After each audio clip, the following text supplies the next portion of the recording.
Government పరిపాలన ఎలా ఉందంటే ఒక రకంగా ముప్పాల వంతు బాగానే ఉంది, పాల వంతు చండాలంగా ఉంది. సర్దిద్దుకుంటాడా తెలియదే ఏంటి ఆయనకి.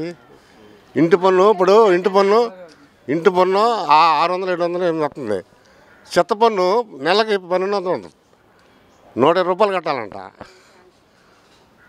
అంత ఇది ఇట్టాడి అని సరిదిద్దుకుంటే బాగుంటుంది.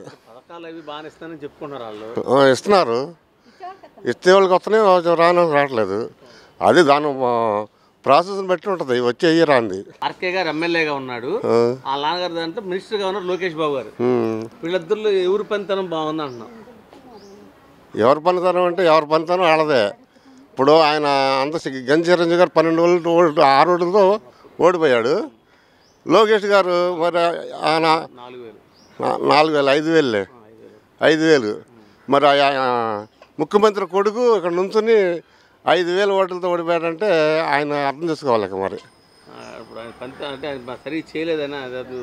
ఏమో మంగళగిరి గ్రామస్తులు ఎట్లా ఉన్నారో తెలీదు. చేసింది అప్పుడు, ఇప్పుడు వైసీపీలోకి వచ్చాడు ఆయన.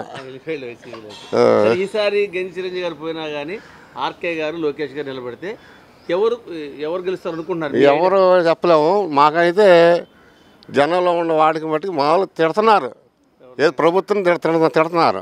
తిట్టినా కూడా మామూలుగా ఎట్టా ఇస్తారు చేస్తారు. పథకాలు తీసుకుంటున్నారు, తిడుతున్నారు. అది అర్థం చేసుకోవాలి. అది like and subscribe eagle media works.